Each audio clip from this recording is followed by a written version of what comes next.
outro fator é entender que antes Toda experiência é esta série. Fondation Jean Jaurès. Penser pour agir. Bien, bonjour Béatrice Constantino. Vous représentez un comité très particulier, le Comité français pour l'intervention civile de paix. Donc je vais vous demander de présenter ce comité. Et nous allons plus particulièrement parler d'un pays dans lequel, pour lequel vous avez beaucoup travaillé, c'est le Guatemala, qui a la particularité d'être un petit pays d'Amérique centrale, qui a beaucoup de problèmes, mais que l'on connaît paradoxalement, du moins en France, assez peu. On en parle assez peu, en dépit de problèmes migratoires, de problèmes sanitaires, de problèmes sociaux, des séquelles du conflit civil de la fin du siècle dernier. Donc ma première question ne portera pas sur le Guatemala, mais sur ce comité français. Est-ce que vous pourriez très brièvement le présenter ? Oui. Alors, le Comité français pour l'intervention civile de paix, c'est un ensemble d'organisations. Enfin, c'est une structure qui rassemble un ensemble d'organisations. Des associations. D'associations, type les Brigades internationales de paix, le collectif Guatemala, Non-Violent Peace Force et d'autres organisations qui agissent en France, en Amérique latine, en Afrique et au Sénégal, en Casamance notamment. Et donc, avec quel objectif ? Avec l'objectif de promouvoir la paix, la construction, de construire la paix et d'appuyer les initiatives locales de transformation du conflit et de construction de la paix. Le comité français a pour mandat de soutenir ce travail-là et de promouvoir cette stratégie alternative qui s'appelle l'intervention civile de paix, donc qui est une stratégie alternative aux interventions militaires et humanitaires, et qui est une méthodologie de résolution non violente des conflits.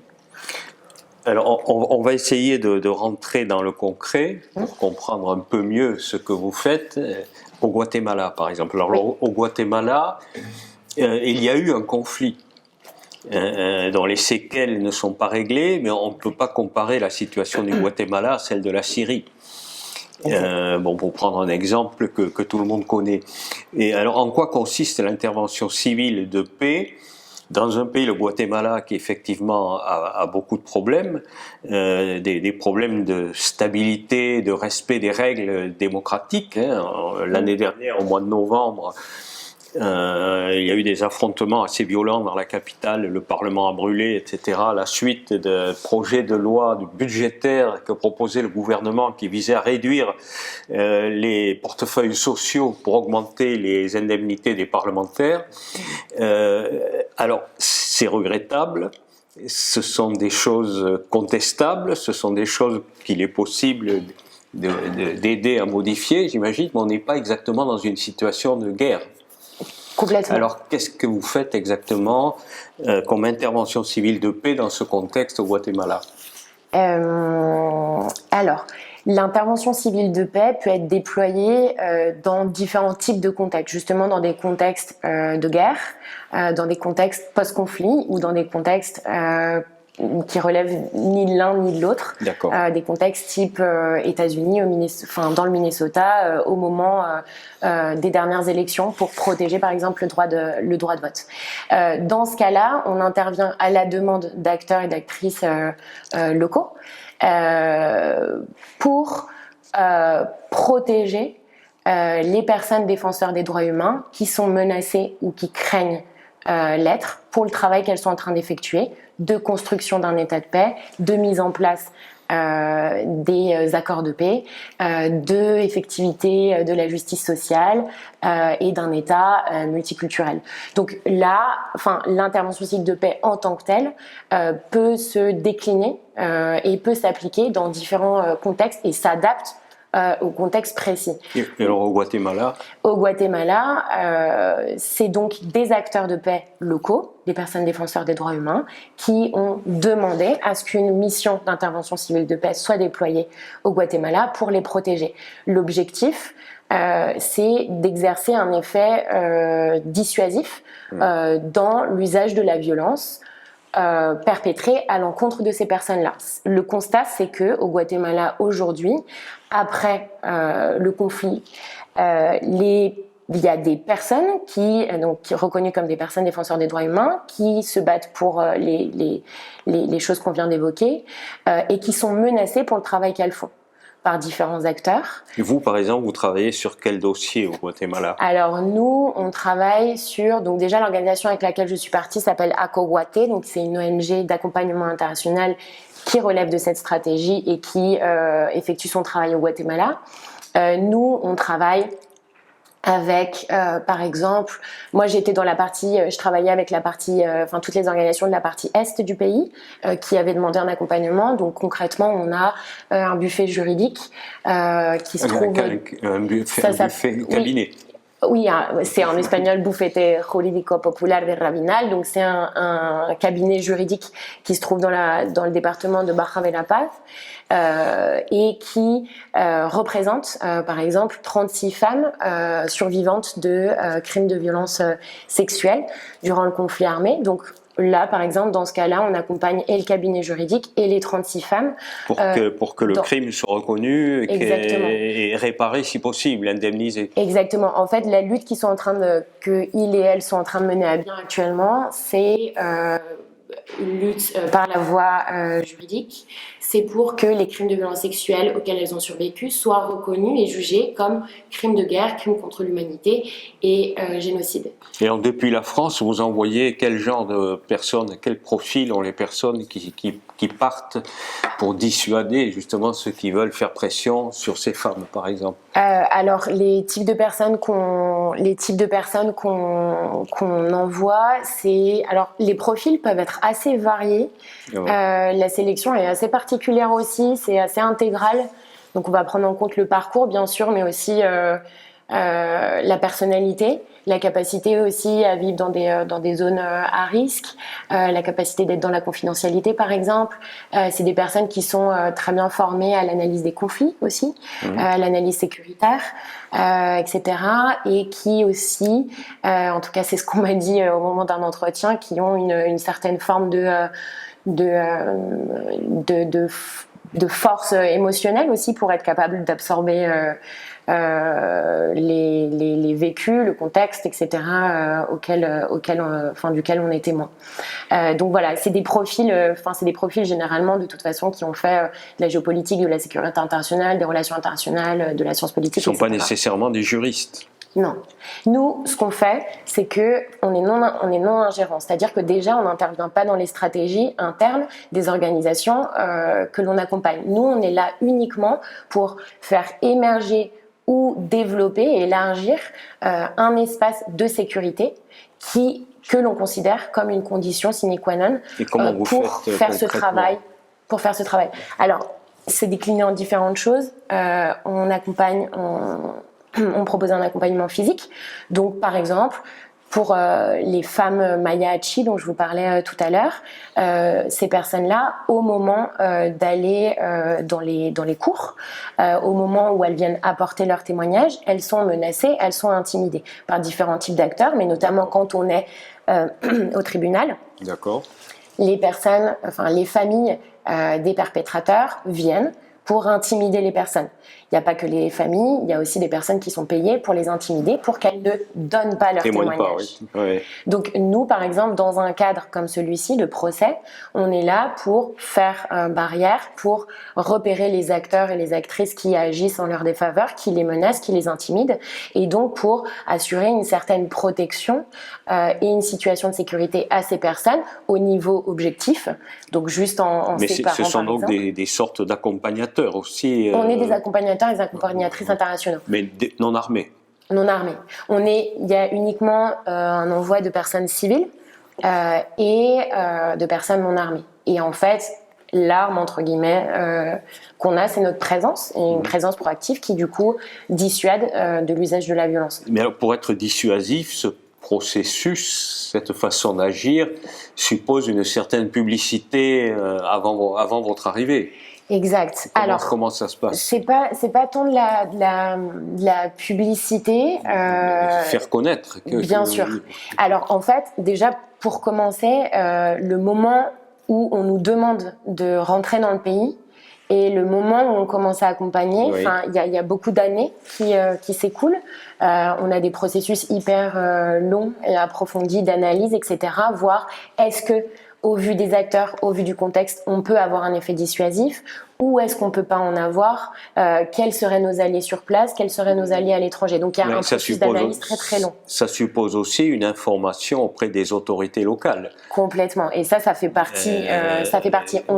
Voilà. En fait, on a l'accompagnement physique, on a aussi un accompagnement politique.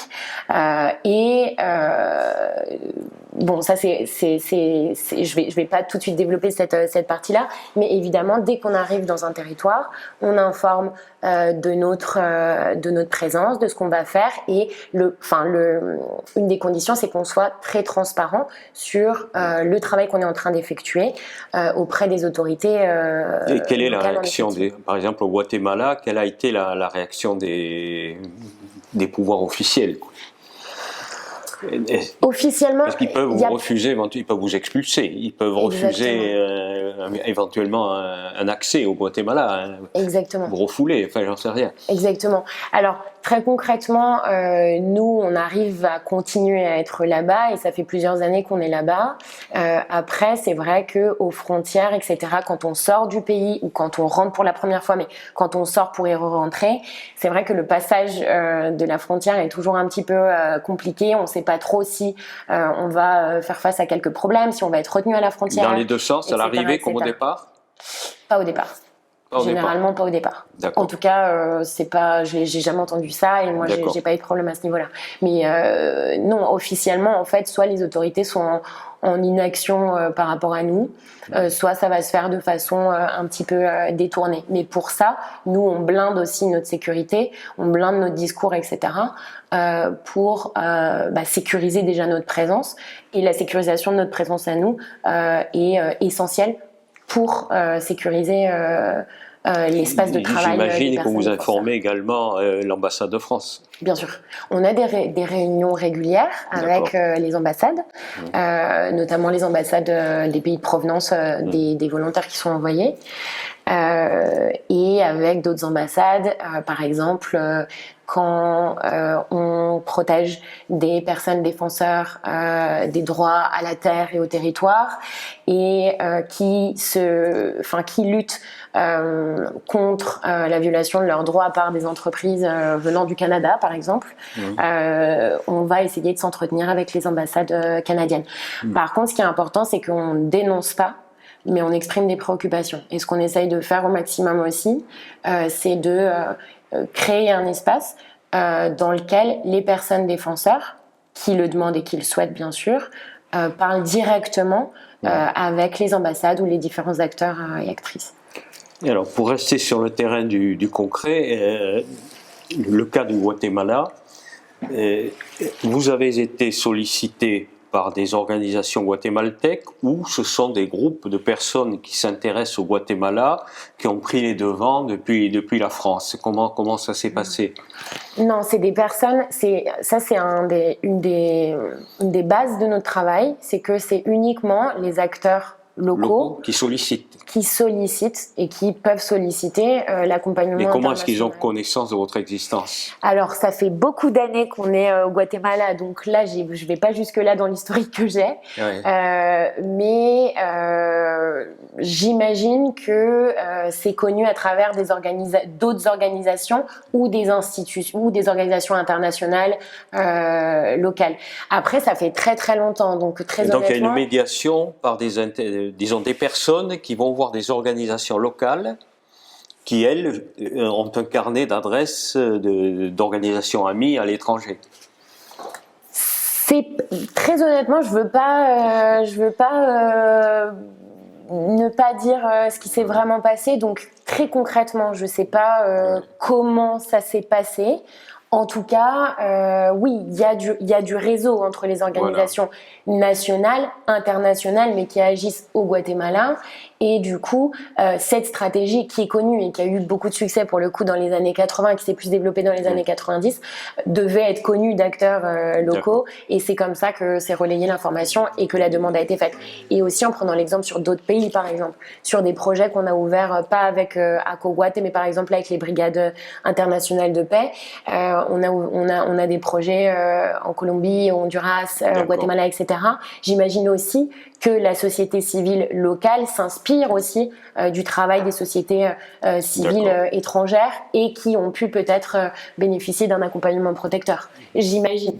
Bon, par exemple, vous, comment est-ce que vous êtes entré dans ce circuit, à la fois intervention civile de paix et Guatemala? Comment est-ce que ça vous est venu, comme ça, ce désir d'intervenir pour la paix et en particulier au Guatemala? Qu'est-ce qui s'est passé dans votre histoire personnelle? Alors, c'est quand j'étais en Master 1 à l'Institut catholique de Paris où j'essayais donc j'étais en relations internationales et géopolitique. D'accord. Et j'essayais de construire aussi mon projet professionnel. Je savais que je voulais agir en faveur de la construction de la paix, que j'aurais aimé intervenir, etc. Mais tout ce que je connaissais, ou tout ce dont toutes les choses auxquelles j'avais écho, etc., enfin accès, c'était des choses qui ne me correspondaient pas en termes de valeurs, de principes sur lesquels ça reposait. C'est-à-dire que je cherchais vraiment quelque chose de non ingérant, qui laisse l'espace à, qui ne soit pas uniquement basé sur l'instauration d'une démocratie, ou etc. Et j'ai été mise en contact avec Cécile Dubernay, qui est une chercheuse enseignante à l'Institut catholique de Paris, qui, elle, forme à l'intervention civile de paix et qui en fait un terrain de recherche. Et elle m'a fait intégrer une formation sur l'intervention civile de paix qui était organisée par les brigades internationales de paix. Donc très régulièrement, il y a des formations en France pour sensibiliser à l'intervention civile de paix, former aussi, et à terme éventuellement envoyer si le travail se poursuit, etc. Et ça a été un peu comme une révélation au niveau des principes. Et pourquoi le Guatemala, à ce moment-là? Ça aurait pu être la Colombie ou l'Irak, ou je sais pas. Alors en fait, le Guatemala, c'était un peu un hasard, au sens où j'ai commencé à faire mon travail de mémoire sur les violences sexuelles et basées sur le genre durant les conflits. D'accord. Et il s'avère que durant mes recherches, je suis tombée sur un combat de 15 femmes Maya Kekchi, donc dans le département de Alta Verapaz au Guatemala, qui ont mené une lutte sans précédent pour que les crimes de violence sexuelle auxquels elles ont survécu pendant le conflit armé soient reconnus comme génocide, crime contre l'humanité et crime de guerre. Et c'est un combat qu'elles ont mené à terme. Les deux personnes, les perpétrateurs, ont été condamnés pour ces raisons-là au niveau national. Et c'est le premier cas dans le monde entier. Et ça m'a bouleversée. Et en plus, j'avais la possibilité de faire un terrain, de faire une mission d'accompagnement international au Guatemala à ce moment-là. Vous parliez espagnol? Oui, je parle espagnol. Donc, c'était un élément qui a facilité. Oui, bien sûr. Mais après aussi, l'intérêt que j'avais porté à ces stratégies, à mes études aussi, qui étaient relatives à la sécurité internationale, gestion de conflits, etc. On va terminer en parlant du présent et de l'avenir, l'un et l'autre étant liés. J'imagine que la crise sanitaire, sur ce terrain-là, comme sur bien d'autres, a bouleversé, a perturbé le fonctionnement. Oui. Alors, quelles sont vos activités au jour d'aujourd'hui et quels sont vos projets pour les prochains mois concernant donc l'intervention civile de paix au Guatemala? Au Guatemala. Alors, depuis ACOGuate, donc l'organisation avec laquelle je suis partie, j'ai travaillé, comme de partout et beaucoup d'organisations, on a été assez stoppé par la pandémie. Donc, on n'était plus en mesure, par exemple, d'aller sur les territoires et d'accompagner physiquement les personnes dans leur communauté, chez elles, ou même dans d'autres contextes de mobilisation sociale ou dans les tribunaux, etc. Parce que tout simplement, il y avait un confinement, que les personnes ne pouvaient pas bouger, qu'il n'y avait plus de liberté de circulation, etc. Donc c'était plus possible à ce niveau-là. Et vous-même non plus, vous ne pouviez pas bouger. Exact. Donc c'était plus possible. En fait, les activités relevant du physique, entre guillemets, de la présence physique, n'étaient plus possibles. Du coup, il y a une stratégie aussi qui s'est développée autour de ça, à l'image aussi de la stratégie choisie par les différentes organisations, enfin des stratégies parce qu'il y en avait différentes. Mais ce qui est notable, c'est qu'il y a eu une grande résilience de la part des personnes défenseurs qui ont commencé à faire des événements virtuels, par exemple, qui ont commencé à trouver des façons différentes de continuer la lutte et de continuer la lutte. Du coup, nous, on s'est aussi greffé à ça en essayant au maximum de suivre leurs activités, de visibiliser, de faire encore des liens, etc., etc. Mais forcément, nos activités ont été assez réduites. Aujourd'hui, on a recommencé les accompagnements physiques, politiques, etc. Vous arrivez à aller au Guatemala en ce moment, envoyer du monde? Oui. Il y a Akoguaté est divisé en différents comités qui envoient différentes personnes pour y travailler. Pas tous les comités sont en mesure d'envoyer des personnes. Donc les effectifs sont réduits, ils sont très réduits bien sûr, donc la capacité de travail n'est pas la même. Mais il y a quand même des personnes sur place, notamment la coordination, enfin une équipe de coordination et 2 comités qui ont réussi à envoyer des volontaires aujourd'hui. Et après, pour le futur, pour répondre à votre question, c'est reprendre les activités de base, comme avant, bien sûr. Et après, bien sûr, nos activités dépendent beaucoup aussi des demandes des personnes et de leurs besoins. Donc aujourd'hui, s'il n'y a pas de besoin en termes d'accompagnement juridique, mais au sens de accompagnement physique aux tribunaux, parce que les procès n'avancent pas, etc., on ne va pas accompagner parce qu'il n'y a pas de besoin, mais on va adapter aussi à ce qu'ils nous demandent. Donc moi, je ne peux pas vous donner une réponse tout de suite et fixe pour le futur, puisque c'est pas moi qui définis ça, mais plus les personnes. Et est-ce que le comité d'intervention civile de paix France au Guatemala coopère avec des structures équivalentes qui pourraient être allemandes, ou même latino-américaines?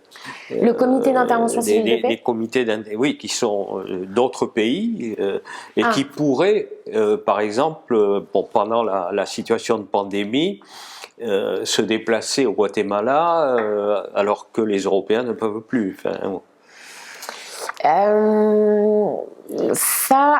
De toute façon, le travail se base sur un système d'appui et un réseau national et international.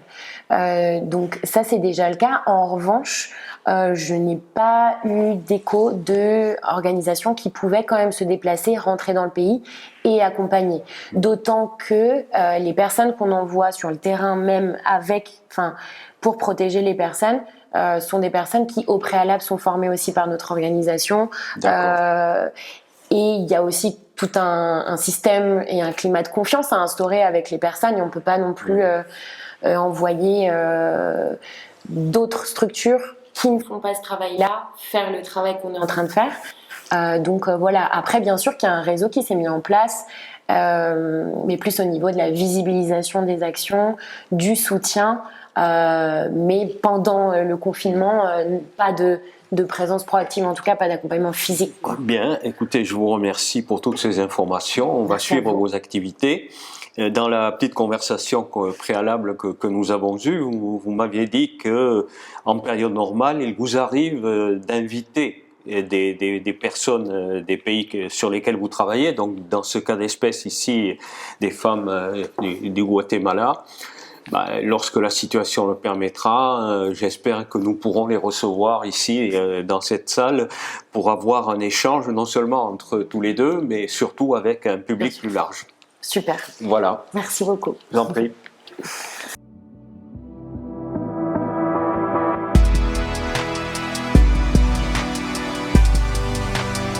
Fondation Jean Jaurès. Penser pour agir.